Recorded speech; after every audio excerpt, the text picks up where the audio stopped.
原车车主说这台车很多异音，还有它后备箱会有共鸣的声音，来帮它做 STP 正电隔音。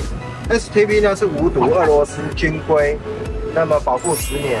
后行李箱做完隔音之后，很多车主都反馈它不会再有。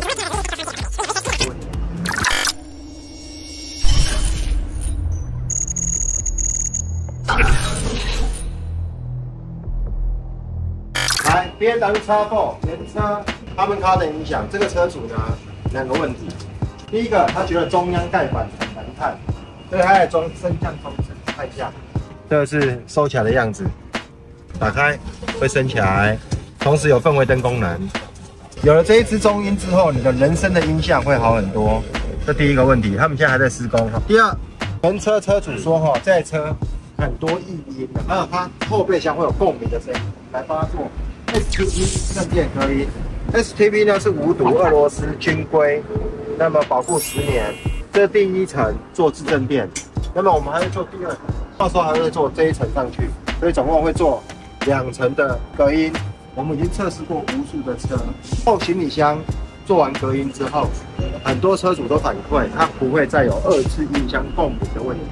同时，有些车主会反映会晕，因为它共鸣的声音会晕。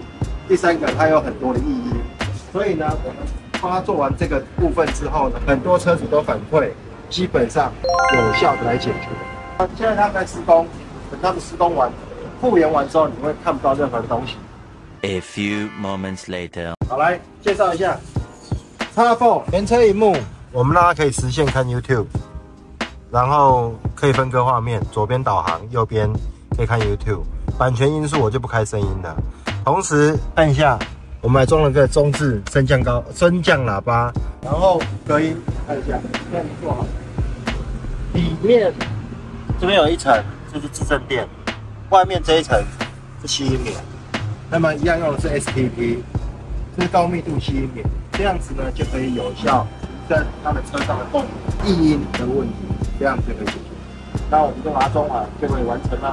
所以这是 X4 来装3个东西，第一个就是原车萤幕，让它实现可以看 YouTube 然后可以做分割画面，那么可以声控操作，然后中置可以升降开关结合的氛围灯，颜色会依照车上的氛围灯的颜色来做变化。第3个就是隔音。